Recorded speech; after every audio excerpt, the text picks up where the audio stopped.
آدم.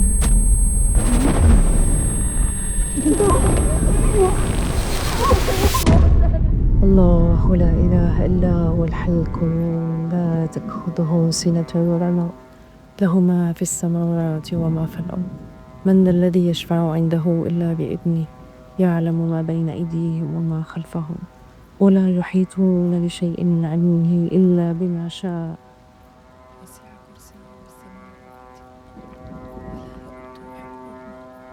حفظهما العلي العظيم.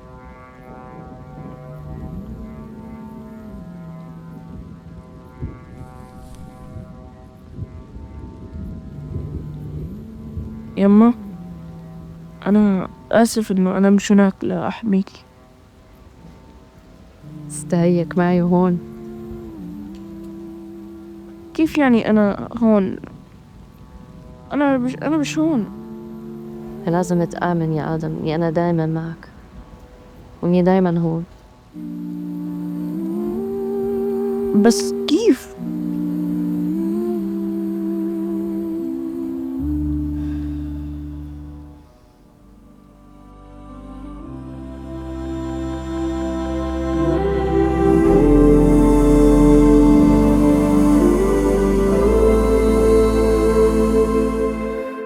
Muhammad ibn Hatib radiallahu ta'ala anhu says that I was just a child when a pot of boiling liquid tipped and burnt my hand. And then my mother, may Allah be pleased with her, frantically ran with me to the house of the Prophet sallallahu alaihi wasallam. What would you do if you lived in Medina at the time and needed to see a doctor, but the man whose dua is always answered, sallallahu alaihi wasallam, lives right next door?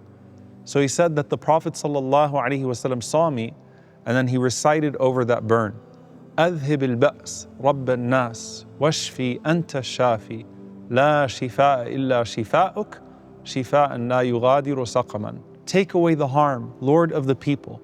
Heal, for you are the healer, and there is no healing except for your healing. A healing that leaves behind no trace of illness or affliction. And because Shifa isn't truly found through a medicine or even a capable doctor, you turn to his name as Shafi, the absolute healer. He heals entirely and he heals everything. And before the pill and before the band-aids and before the pharmacy, you call upon Ash-Shafi because the doctor can only treat, but only Allah can heal. خُذْ بِالْأَسْبَابِ وَلَا تَعْبُدَ الْأَسْبَابِ. Take the means, but don't turn the means into an object of worship. Now, if you have the means, as in the money, you often think about who the best doctor is to treat this particular disease. Or where can I get this procedure done from the most prestigious place because I have the ability to pay for it. But look at what the Prophet ﷺ said. No Muslim visits a sick brother or sister and says 7 times, As'alullah al-Azim, Rabb al-Arsh al-Azim, an yashfiyak. I ask Allah the Almighty, the Lord of the mighty throne, to cure you. That brother or sister will be cured unless his time has come. So who is the doctor? It's not some human in a VIP hospital that you can't afford or get an appointment with. It's Rabb al-Arsh al-Azim, the Lord of the mighty throne. But notice that the Prophet ﷺ said that unless his time has come. But what happened to the healing of the dua? It simply healed you from something else. It healed you from sin, or it healed you from punishment, or it healed you from arrogance. In fact, Ash-Shafi even heals with the sickness itself. As the Prophet ﷺ said, do not curse the fever, for it burns off your sins the way that fire burns off filth from iron.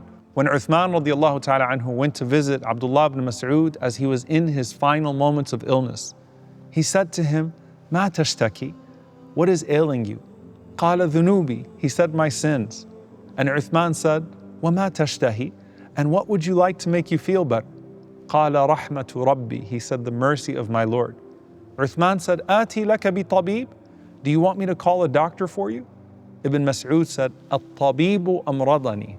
The doctor is the one who prescribed me this illness, meaning Allah.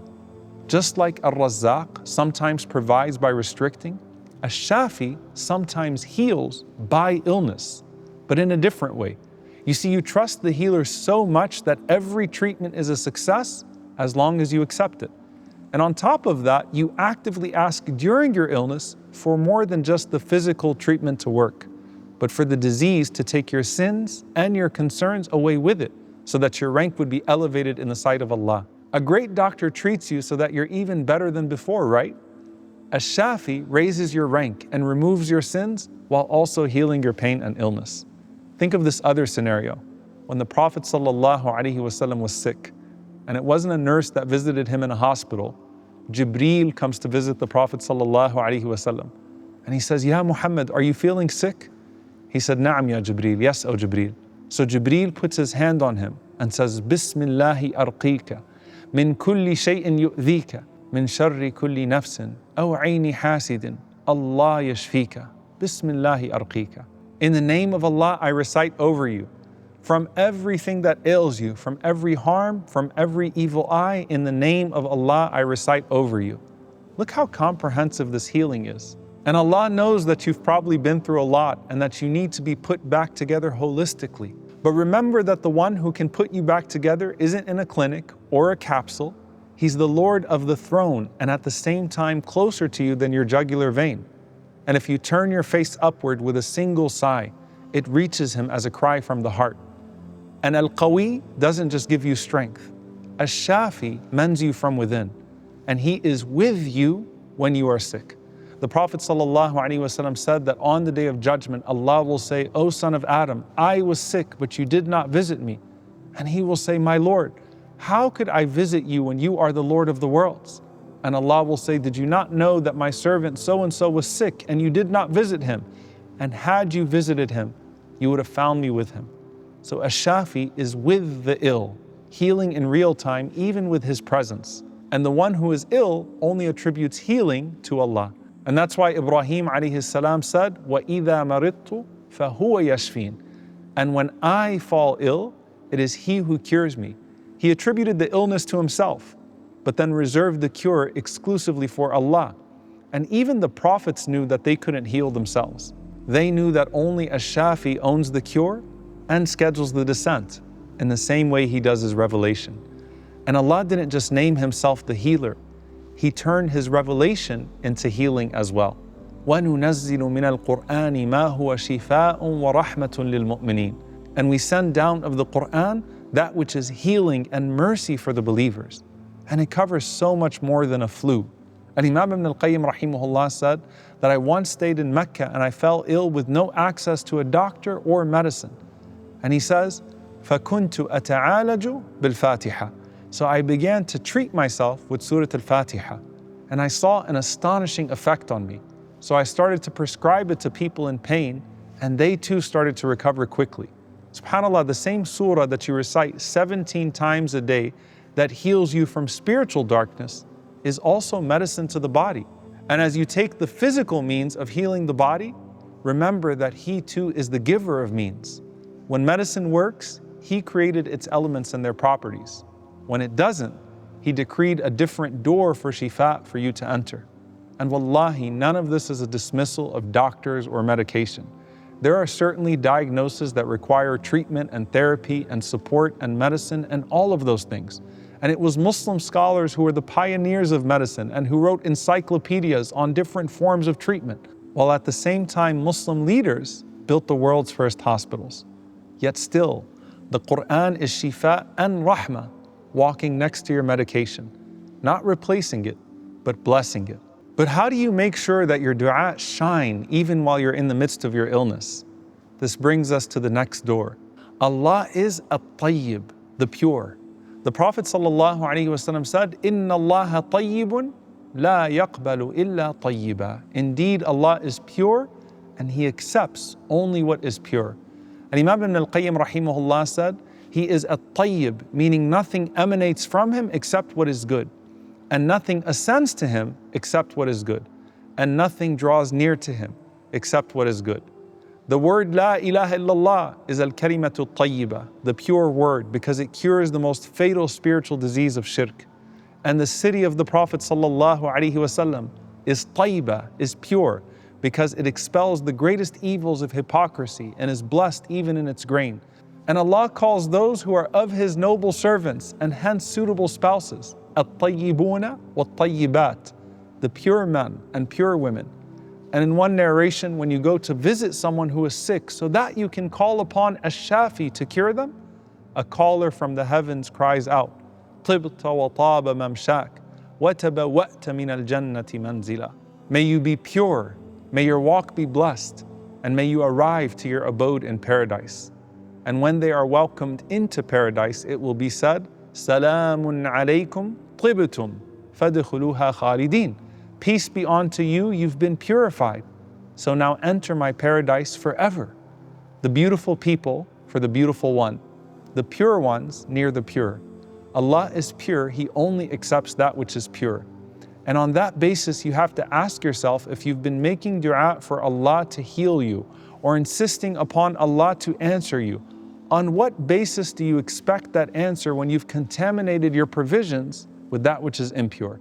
The Prophet ﷺ said that a disheveled traveler raises his hands and he says, Ya Rab, and he has all the signs of desperation on him.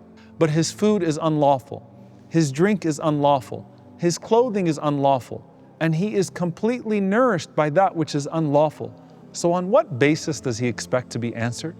So if you want the door of healing to open, purify the key. Tayyib earnings, Tayyib food, Tayyib intentions, Tayyib company, Tayyib speech. Don't block the pathways of the heavens for yourself with that which is impure. And this is where people confuse two names. When we chase health and wealth, two of the greatest blessings after Iman, and this is when we need to remember that we can't pit the names of Allah against each other. So you can't call upon Allah Ar-Razzaq for wealth and Allah Ash Shafi for healing, but then ignore Him as At-Tayyib. Allah has demands of you in order to bless your du'as. And if you want that blessing to remain, then keep the means pure. So if you want Shifa, you don't poison your medicine.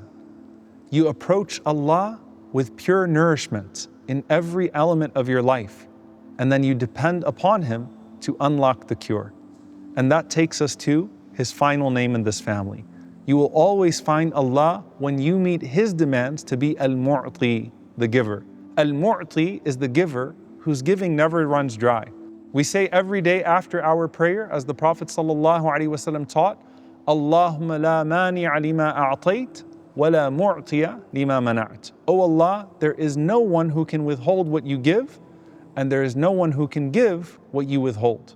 And in another narration, he said, sallallahu alaihi wasallam, Man yuridillahu bihi khayra yufaqihu fid din. Wallahu al-mu'ti wa ana al-qasim.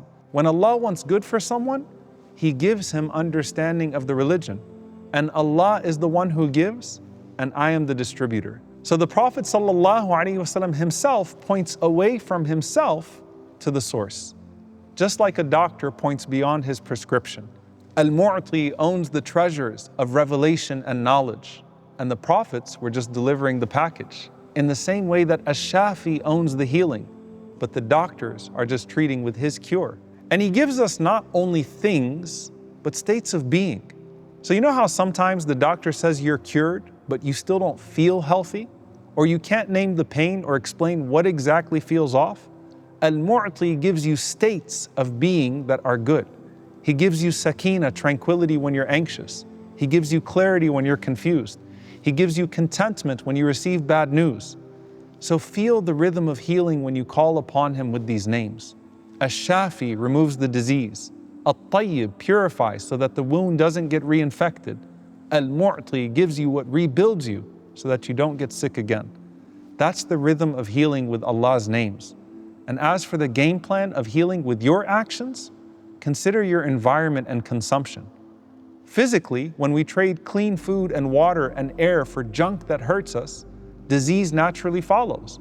Mentally, when we plague our minds with unnecessary noise and toxic comparisons, restlessness follows.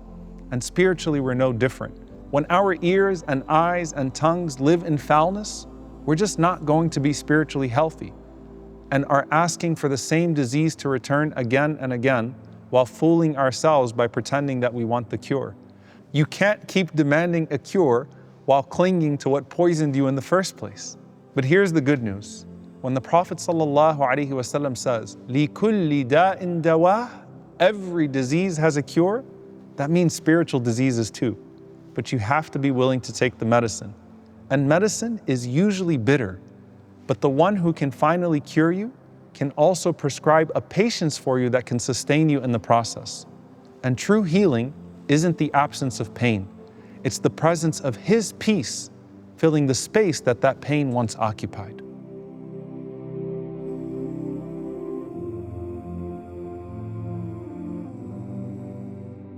Ya Shafi, heal me in ways that medicine can't fix. Remove whatever sickness has touched my body and expel along with it any sin that poisoned my soul. Let every ache remind me of your mercy and every cure draw me closer to you. Heal this ummah from its wounds and make us whole again through faith and patience. Ya Tayyib, make my life pure enough to be accepted by you. Purify my wealth from the unlawful and my worship from showing off. Purify my clothes and my food in every way that I seek you.